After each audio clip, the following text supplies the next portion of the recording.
নমস্কার বন্ধুরা, কেমন আছো তোমরা সবাই? আশা করি সবাই খুব ভালো আছো। আর আজকে আমি তোমাদের সঙ্গে একটা আর্ট পৌডার ডিজাইন শেয়ার করব। আর যে আর্ট পৌডার ডিজাইনটা তোমরা সবথেকে বেশি দেখতে ভালোবাসো এবং সবথেকে বেশি তোমরা এই ডিজাইনটাই পড়তে ভালোবাসো যে কোনো অনুষ্ঠান, সে বিয়ে বাড়ি হোক বা যে কোনো অনুষ্ঠান, পুজো বাড়ি হোক, শুধু এই ডিজাইনটাই তোমরা বেশি পছন্দ করো আর আমার কাছে এটাই ডিমান্ড করো। চলো শেখা যাক। শাড়িটাকে প্রথমেই এখানে ওপেন করে নিয়েছি, আর যেহেতু শাড়িটা ভীষণ বড় ছিল তাই ওপর থেকে একটা বড় করে ভাঁজ করে নিয়েছি ডান হাতের নিচে পেটিকোটের মধ্যে, তারপরে বাঁ হাতের নিচে পেটিকোটের মধ্যে খুব ভালো করে এখানে আমরা টাক করে নিয়েছি। দেখো সামনের দিকের টামিটা একদম ফোলা ফোলা যাতে না দেখায়। এবার পিছন দিক দিয়ে খুব টাইটভাবে এক রাউন্ড টেনে আমরা সামনের দিকে নিয়ে আসবো, খুব টাইটভাবে।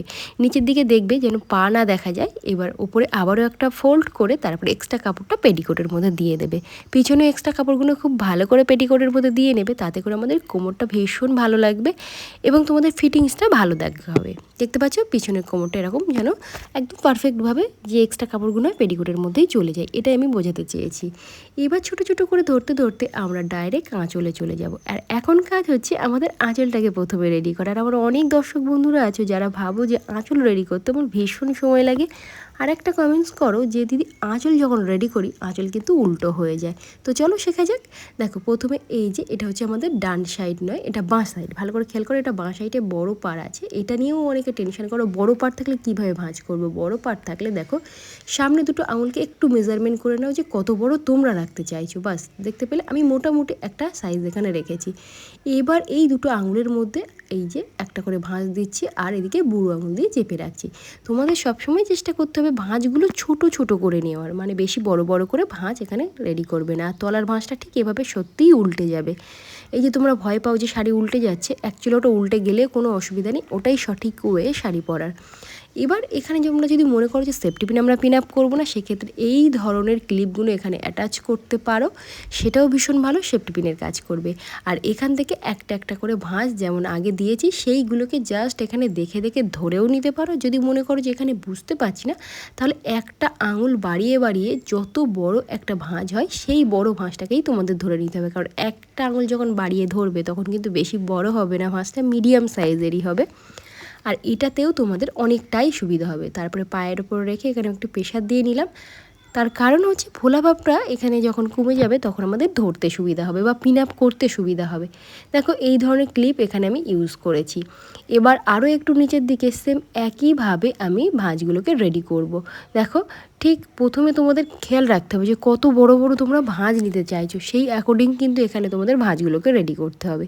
আর আমার প্রিয় দর্শক বন্ধুরা, তোমাদের জন্য কিন্তু আমি প্রচুর ডিজাইন শেয়ার করে রেখেছি আমার চ্যানেলে এবং খুব সহজ করেই আমি তোমাদেরকে দেখিয়ে দেওয়ার সাথে সাথে বুঝিয়ে বলার চেষ্টা করি, যাতে করে তোমরা আমার ভিডিওটা এখানে ছেড়ে দিয়ে তোমরা নিজেরাই শাড়ি পরা শিখতে পারো। মানে হচ্ছে আমার ভিডিওটা এখানে অন করে তোমরা নিজেরাই শাড়ি পরা শিখে যেতে পারো।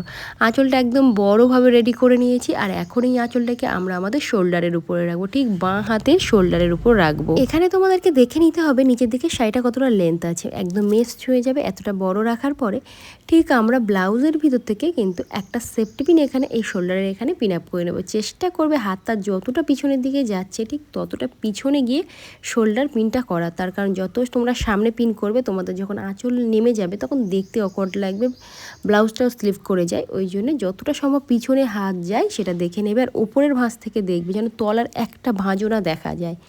এই যে এই শাড়িটাকে টেনে ধরে নিয়ে গিয়ে আমি একটু মেজারমেন্ট করে নিচ্ছি যে কতটা শাড়ি ছেড়ে দেবো। তোমাদের যদি অসুবিধা হয় ওটা ওখানে টাক করেও রাখতে পারো বা ওটা এখন ছেড়ে দিয়ে রাখতে পারো। এবার এই যে এক্সট্রা কাপড় আছে তোমরা চাইলে ডান হাত দিয়েও একটা কুঁচি রেডি করতে পারো বা বাঁ হাত দিয়েও কুঁচি রেডি করতে পারো। চলো ডান হাত দিয়েই শেখা যাক। প্রথমে একটা বড় দেখে ভাঁজ এখানে নিয়ে নাও, বড় মানে খুব বড় নয়, মিডিয়াম সাইজের একটা ভাঁজ এখানে নিলে এবং সেটা নিচের দিকে বারবার চেক করবে যে ভাঁজটা যখন আমি দিচ্ছি সেটা উপর থেকে নিচ পর্যন্ত মাথা একদম ঠিক আছে, মাথা ঘুরে যাচ্ছে না তো। যদি ওই কুচির মাথা নিচের দিকে ঘুরে যায় তাহলে ভাববে কুচির ওই ভাঁজটা একদমই পারফেক্ট নয়। যদি একদম ওপর থেকে নিচ পর্যন্ত পারফেক্ট থাকে মানে স্ট্রেট থাকে তাহলে ভাববে ঠিক আছে। এবার নেক্সট তোমাদের প্রত্যেকটা ভাঁজ এখানে একইভাবে রেডি করে নিতে হবে। সেম যেমন আমি আঁচলটা ধরেছিলাম সামনের দুটো আঙুলকে বাড়িয়ে বাড়িয়ে আর বুড়ো আঙুল দিয়ে চেপে রেখেছিলাম, এখানেও কিন্তু একটু তোমাদের মন দিয়ে প্রত্যেকটা জিনিস যেখানে যেখানে অসুবিধা হচ্ছে সেই জায়গাগুলোকে তোমাদের কিন্তু নোটিশ করে দেখতে হবে আর নিজেদেরকে কিন্তু সেইভাবে শাড়ি পরা শেখাতে হবে। এবার দেখো পিছনের ভাঁজগুলোকে হালকা করে একটু টেনে উঁচু করে দেবে। তার কারণ হচ্ছে ওই ভাঁজ উঁচু করে দিলে নিচের ভাঁজগুলো খুব ইজিলি কিন্তু তোমাদের ধরতে সুবিধা হবে। আর এখানে দেখো হালকা করে একটু নাড়িয়ে নেবে, নাড়িয়ে নিলে কি হয় ভাঁজগুলো একটু শেপে চলে আসে এবং তোমাদের ধরতে সুবিধা হয়। আর যারা নিজেরা পড়ছো অবশ্যই আয়নার সামনে গিয়ে কুচিটাকে রেডি করতে পারো, আর যাদেরকে কেউ হেল্প করছে অবশ্যই এই পর্যায়ে কুচিটা তারা হেল্প করে দিতে পারবে। আর দেখো যারা আয়নার সামনে গিয়ে পড়বে কুচিটা এভাবে রেডি করবে, ওপর থেকে নিচ পর্যন্ত অবশ্যই হাত দিয়ে একটু চেপে নিও, চেপে নিলে ফোলাভাব তো চলে যাবে আর কুচি দেখো স্ট্রেট হয়ে যাবে। এবার একটা একটা করে ভাঁজ ধরে নিয়ে এবার এক্সট্রা কাপড়টা আমরা পেটিকোটের মধ্যে টাক করব। তার আগে নিচের দিকে লেন্থ একবার দেখে নিও যেন পা না দেখা যায়। এই যে এটাকে সোজা পিছনে নিয়ে গিয়ে আমি টাক করেছিলাম। এবার এখান থেকে যে কটা ভাঁজ আছে একবার করে বার করে নিয়ে সেটাকে অবশ্যই প্রত্যেকবারই কিন্তু হাত দিয়ে চেপে নেবে। দেখো প্রত্যেকবারই কিন্তু এখানে তোমাদের হাত দিয়ে চেপে নিতে হবে, আর উপরে যদি বড় ভাঁজ থাকে সেটাকে কিন্তু ছোট করে নিতে হবে। মাছটাকে দেখো এভাবে আমি ফোল্ড করে নিচ্ছি, নিয়ে প্রেশার দিয়ে যখন চেপে দেবে হাত দিয়ে দেখবে ও ওভাবেই থাকবে। এই পর্যায়ে বলি তোমাদের যদি মনে হয় সেফটি পিন পিন আপ করবে এখানে অবশ্যই তোমরা সেফটি পিন পিন আপ করতে পারো। 1 থেকে 2টো ভাঁজের তলায় তলায় এখানে কিন্তু পিন আপ দিয়ে নিতে পারো। যেহেতু কোমর বন্ধনী পরবো সেক্ষেত্রে কিন্তু এটা বেশ সুন্দরভাবে টাইট হয়ে যাবে। দেখো এখন আমি টাইট করার জন্য আগেই আজকে কোমর বন্ধনীটা পরে নিয়েছি। তোমরা চাইলে কিন্তু আঁচলটা রেডি করেও কোমর বন্ধনী পরতে পারো, তাতেও বেশ ভালো লাগে। আর এখানে অবশ্যই সামনের দিকে হাত দিয়ে বারংবার চেপে নেবে, তার কারণ এখানে ফোলা ভাব থাকলে তোমাদের কিন্তু ভালো লাগবে না।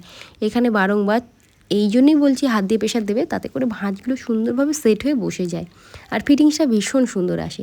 আর এখন আঁচলটাকে রেডি করব। দেখো এখানে যে কটা ক্লিপ বা সেফটি পিন পিন আপ করেছিল টোটালটাই কিন্তু এখানে সব কটা খুলে নেবে। এবার দেখো পিছন দিকে দেখিয়ে দিলাম ওই যে কোমর বেল্টটা লক করে নিয়েছি, যে কারণে এখানে দেখো সুন্দরভাবে ফিটিংস হয়ে আছে।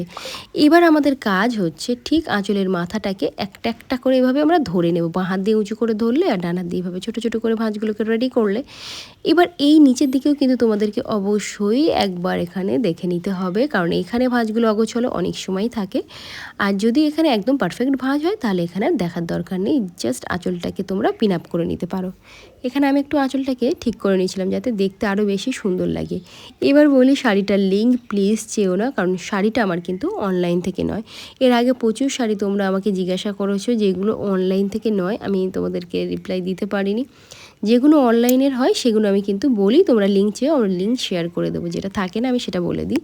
দেখো এটা এবার আঁচলের এই মাথাটাকে নিয়ে আমি একটা ভাঁজের তলায় দিয়ে এখানে কিন্তু পিন আপ করে নিয়েছি। আর দেখতে পেলে এটা হচ্ছে আমার ফাইনাল লুক। কেমন লেগেছে অবশ্যই কমেন্ট করে জানাও দেখি। আর কে আজকে কোথা থেকে এই ভিডিওটা দেখছো সেটাও কিন্তু তোমাদের লোকেশানটা এখানে মেনশান করে দিও। আজকের ভিডিওটা আশা করি তোমাদের বুঝতে কোনো ধরনের কোনো অসুবিধা হবে না, আর যদি হয়ে থাকে অবশ্যই কমেন্ট বক্সে কমেন্ট করো, নেক্সট ভিডিওতে আরও ভালো করে বুঝিয়ে বলে দেওয়ার চেষ্টা করব। আর তোমরা যারা আমার ভিডিও প্রথমবার দেখছো তাদের কাছে একটাই অনুরোধ, আমার চ্যানেলটিকে সাবস্ক্রাইব করে রাখো এরকম নতুন নতুন সুন্দর সুন্দর ডিজাইনের শাড়ি পরা সহজভাবে শিখতে এবং দেখতে হলে। তো আজকের মতো টাটা, দেখাচ্ছি নতুন